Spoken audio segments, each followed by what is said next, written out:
Coucou tout le monde, j'ai deux nouveaux boîtiers de chez Lianli, un tout petit boîtier et un petit boîtier quoi. Alors donc je vous explique, on va déballer tout ça, les deux boîtiers Lianli. Je vais vous montrer une Alim aussi, une Alim FSP, une belle Alim. Nous avons ce tout petit boîtier et comme vous voyez, il est petit, c'est pour des toutes petites configs.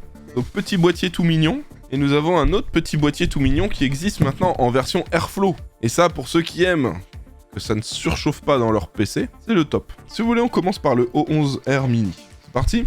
La vidéo d'aujourd'hui, elle est sponsorisée par CDK Offers. Donc CDK Offers, c'est un site qui vous permet d'acheter des licences, des clés pour des logiciels. Et ce qui est vraiment intéressant sur ce site, c'est le prix auquel on retrouve les clés pour Windows 10 Pro. Vous retrouvez un lien dans la description juste en bas. Et sur ce site, vous allez pouvoir acheter une clé pour Windows 10 Pro pour un petit peu plus de 12 €. Vous avez juste à cliquer sur le lien dans la description, à ajouter le logiciel dans le panier. Là, il faudra se connecter ou alors créer un compte si c'est pas déjà fait et ensuite ajouter le code promo GU20 qui vous permet d'avoir 20% par rapport au prix qui est affiché sur le site. Une fois que le paiement il a été fait, il faudra attendre 1 voire 2 minutes et ensuite aller dans le User Center et c'est là qu'on va pouvoir retrouver toutes les clés qu'on a achetées sur le site. Donc là, il suffit tout simplement de copier la clé, d'aller dans les paramètres d'activation de Windows 10 et de coller la clé à ce niveau-là.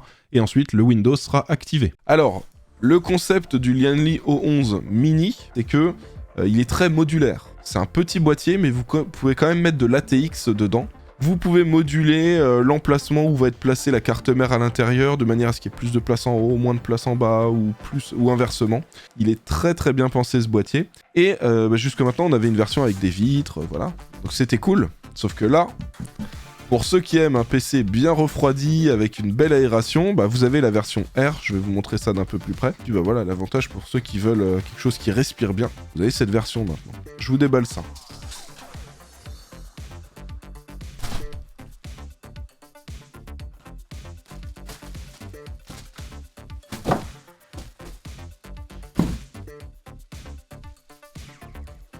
Alors voilà donc pour le boîtier. C'est pas juste des films en plastique, hein, on est sur du full métal dessus comme d'habitude. Le boîtier est quand même assez lourd pour un boîtier petit format comme ça. Ok, c'est nice ça, on a 2 ventilateurs façade et un à l'arrière. Alors pour l'ouvrir, c'est comme d'hab, vous enlevez les 2 petites vis qui sont sur le dessus. Ça vous permet d'enlever la plaque, vous voyez. Et une fois que la plaque est enlevée, tu vois, tu peux enlever la vitre en verre. Et nous avons ensuite accès à l'intérieur du boîtier. Donc comme vous le voyez, on a 2 ventilateurs façade et on a le ventilateur ici à l'arrière. Alors les vis, je vais vous expliquer pourquoi. Ce bloc où on place la carte mère, c'est modulaire. Donc là, vous voyez la carte mère, on peut la mettre là, elle arriverait à... Ah, attendez, je sais pas si vous voyez bien. Elle arriverait au niveau de la petite vis au bout de mon doigt là. Il est possible de moduler l'ensemble de manière à ce que la carte mère soit un peu plus basse, genre vraiment tout en bas par exemple, ou qu'elle soit plus en haut.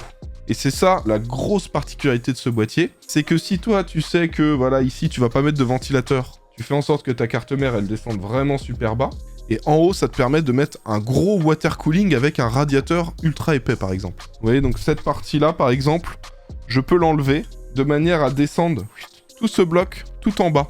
Et comme ça, ça me laisse plus de place sur le haut pour mettre de la place pour un water cooling par exemple. Au niveau des emplacements, sur le bas, on a 2 x 120 ou 2 x 140. Sur le haut, on a 3 x 120. Donc on peut mettre un 360 sur le haut, ou 2 x 120, ou 2 x 140. Et en latéral, on a 2 x 120 à ce niveau-là. Ah, compatibilité water cooling sur le haut, ils nous disent 240 ou 280. Alors on peut mettre 3 ventilateurs de 120, mais ils nous disent pas que c'est compatible water cooling 360 sur le haut. Donc voilà, donc ça, c'est l'explication pourquoi il y a tout ça, pourquoi il y a 1 milliard de vis, c'est que ça, tu vas pouvoir le descendre, le remonter, le moduler à ta manière. Et pour moi, c'est le gros point fort de ce Lianli O11. Alors là, c'est le mini R, mais le mini classique, c'est pareil. Donc voilà. Et l'explication aussi pourquoi nous avions cet élément-là. Si tu enlèves cette partie-là et que tu descends tout ça, eh ben tu vas mettre ça à la place ici. Voilà l'explication de tout. Et ensuite, au niveau de l'intérieur du boîtier, donc vous voyez, on a la possibilité de faire passer les câbles d'alimentation ici. Là, à ce niveau-là aussi, on peut mettre des ventilateurs, on peut mettre possiblement peut-être même un water cooling. Ouais, ici, on peut mettre un water cooling. Et comme vous voyez, à l'arrière, bah ici, on a aussi du mesh. Ce qui fait que si vous mettez un water cooling, bah ça va ventiler. Alors attendez, de base, on a une plaque pour que ça fasse joli, tu vois, pour que ce soit tout blanc. Mais si jamais ici, tu vois, tu veux mettre des ventilateurs, t'as juste à dévisser à ce niveau-là, et tu enlèves les 2 plaques. Et comme ça, T'as l'air qui passe bien, il est plus bloqué par ça, et ensuite il s'aère correctement à ce niveau-là. Au niveau du bloc d'alimentation, il est ici le bloc d'alimentation. Et voilà, c'est beaucoup plus fin que les alimentations classiques et c'est le format SFX à ce niveau-là. Donc il faut bien que vous recherchiez une alimentation SFX si vous prenez ce boîtier-là. Et là où je vous ai montré avant, ça c'est pour mettre les disques durs. Alors c'est très bien fait, vous voyez même ça, même les blocs qui tiennent les disques durs, tout ça c'est en métal. Hein. Donc clairement, à 149 €, on est au top niveau qualité. Et je vous remontre rapidement l'arrière. Voilà, vous avez tout cet espace là où vous pouvez faire passer vos câbles, faire le cable management à ce niveau là comme ça, donc il y a beaucoup d'espace. Hein. Regardez, je vous montre la profondeur quand même. Vous allez voir tout de suite que niveau profondeur, on a, regardez la profondeur vis-à-vis de mes doigts. Donc on a tout ce niveau là comme ça où on peut cacher des câbles à cet endroit là. Il y a certains endroits où vous avez des filtres à poussière, par exemple le dessous. À ce niveau-là, vous voyez qu'il y a un petit filtre, hop, que tu peux enlever et ensuite tu peux le nettoyer. Mais il n'y en a pas partout. On n'a pas de filtre à poussière sur la façade. Et donc là, vous voyez les ventilateurs qu'ils nous ont mis. Alors, je crois pas qu'ils soient RGB. Ils ne sont pas RGB. C'est fort dommage. Vous voyez, ça, moi, c'est des ventilateurs que je garderai pas dedans. Des alim ATX dans ce boîtier-là. C'est du SFX only là-dedans. Alors, attendez, laissez-moi vérifier, il y a peut-être eu un changement. Ah ouais, voilà, c'est ça. Bah, le Lianli O11 mini classique, c'était que du SFX. Et bah là, ouais, c'est vrai, je regarde sur la fiche technique, ils l'ont fait évoluer, on peut mettre de l'ATX. C'est ultra cool, parce que pour moi, c'était un des points faibles de ce boîtier. Et ben, moi, perso, c'est validé, hein. Alors, on va déballer le petit boîtier juste après, celui-ci. Mais avant, regardez. Parce qu'ils m'ont envoyé ça aussi. Est-ce que vous connaissez FSP pour les alims? Là, on est sur une bonne alim. Hein. La Hydro G Pro de 1000 watts, je vous montre ça. Alors, prenez pas de l'entrée de gamme hein, chez eux, mais le haut de gamme est vraiment bien. Regardez, je vous fais un petit déballage. Alors, attention, vous êtes prêts? Japanese E-Cap, full modular, 0 dB, 0 noise. Alors ça veut dire que le ventilateur ne tourne pas avant que la lime ne soit genre à 50 ou 60%. Donc voilà, 80 plus gold, 1000 watts. Attention. Voici donc l'alimentation. Et donc ça va être la lime de mon PC, mon nouveau PC gamer, water-coolé bientôt. Et qui sera basé sur la carte mère que je vais vous déballer à 1600 € là. Alors regardez, hop. Donc voilà un côté. La partie ventilation, regardez. Et regardez, on a le mode écho. Bon, moi je vais laisser toujours sur off le mode écho. Et l'arrière, donc là vous voyez qu'on a toutes les connectiques, les périphériques, le PCI Express. Donc on a du 4x8 pins pour les PCI Express, du 2x8 pins pour le CPU, la carte mère, une bonne petite alim full modulaire. Est-ce qu'on a du tressé ou pas? Je suis pas sûr qu'on ait du tressé. 170, on aura peut-être du tressé à ce prix-là. Ah, quoique non. Et non, pas de tressé malheureusement. En même temps, ouais, non, c'est logique. Et voilà au niveau de tous les câbles qui sont fournis avec... Alors on a de tout, hein. On a de l'IDE, du SATA, hein. Vous avez tout ce qu'il faut hein, à ce niveau-là. Oh, le package est quand même bien fourni, hein, je trouve. Et on a même, regardez, des petits autocollants. Oh, c'est cool en vrai. Hein. 249 € chez Top Achat. Vous voulez que je vous dise en général ce qui fait que ça coûte cher une alim? Regardez, c'est ça. Le fait qu'il soit produit au Japon, en général, la qualité est excellente. Et du coup, c'est gage de bonne qualité, c'est ce qui fait que les alims sont un peu plus chers. C'est pareil sur les alims Asus, c'est full japonais à l'intérieur. Alors voilà pour l'alim. Est-ce qu'on déballerait pas ce petit boîtier? Le A4 H2O.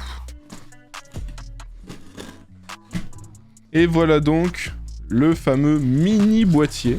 Alors celui-là pour le coup, il est vraiment minuscule. regardez la taille. Tout petit. Il est plus petit que ma tête en partant des cheveux jusqu'à la barbe. Alors là, la qualité de fabrication a l'air excellente. Donc voilà l'avant. Alors c'est très sobre. Hein. Donc vous voyez, on peut mettre quand même une carte graphique en triple slot. Hein. On a quand même de la place pour une carte graphique en triple slot. La face droite, le côté droit, et voilà, le côté gauche. Bon alors tout ça c'est cool. 120 $, 112 sur material.net. Bon ça va, pas très cher non plus. Laissez-moi dévisser tout ça. Alors voilà donc la façade une fois qu'on a enlevé, enfin la partie sur le côté. Ok, là on a l'emplacement pour la carte mère. Donc à ce niveau-là, vous mettez votre carte mère en mini ITX. Bam, ventilateur, machin, ce que vous voulez. Et de l'autre côté, à ce niveau-là, vous mettez votre carte graphique. Alors regardez ce qui est drôle. Vous voyez, le PC, il est posé comme ça. Là, vous avez le bas du boîtier. Et là, vous voyez que la carte graphique, vous voyez, les vis pour la fixer, c'est comme ça. Donc en gros, elle est à l'envers. Vu que là, c'est l'avant et ça, c'est le bas. Et là, il y aura le haut de la carte graphique et là, le bas de la carte graphique. Est-ce qu'une ROG, ça rentre dedans? Attendez. Je pense pas qu'une ROG rentre dedans. Hein. Non. Bon, après, celles-là, c'est les plus grosses. Hein. Celles-ci, c'est les plus grosses cartes. Donc, c'est normal. Ah, attendez. Est-ce qu'une Fender rentre à l'intérieur? Vous voyez, très large, même. Donc, en soi, c'est bien, hein, je trouve. Alors, sinon, au niveau des connectiques, qu'est-ce qu'on retrouve dessus? Alors, nous avons sur le côté un port USB. Alors, est-ce que c'est du... Je crois que c'est de l'USB 3. Nous avons prise casque, prise micro et un USB type C. Est-ce qu'on a quelque chose de l'autre côté? Non. Donc on n'a pas énormément de connectiques en soi. On aura principalement les connectiques à l'arrière de la carte mère, donc prenez une carte mère qui est bien fournie. Est-ce qu'on a un emplacement, je sais pas, pour un water cooling ou quelque chose du genre? À mon avis, il faut prendre un petit ventirad. Hein. À 1x240, je suis même pas sûr que ça rentre dans tout. Ah si, ça doit passer. Ça doit passer. Mais c'est chaud, hein, parce qu'en gros, ça veut dire que ici, t'as ta carte mère, tu mets ton bloc, il va falloir que tu plies les câbles pour les faire passer là, et ensuite aller jusqu'ici, ou jusque là. Ouais, c'est pas incroyable, mais à mon avis, ça passe. Alors, le seul souci, c'est qu'il n'y a pas trop de connectiques, tu vois. Donc là, sur le boîtier, t'as juste un USB, un type C, et puis les deux prises casque. T'as intérêt à avoir une bonne carte mère avec beaucoup d'USB, tout ce qu'il faut, quoi, parce que sinon... Alors, on va le refermer, ce petit boîtier. Moi, je l'aime bien, celui-là aussi. Il est pas mal. Je trouve que les deux boîtiers Lianli, là, qu'on a déballés, en vrai, sont cool. Ok, bon bah alors les gars, on a fait le tour, alors attendez, tac. Bon bah j'espère que ça vous a plu, ces deux unboxings de Lianli O11 Mini R et du Lianli A4 H2O. On essaiera de refaire ça de temps en temps.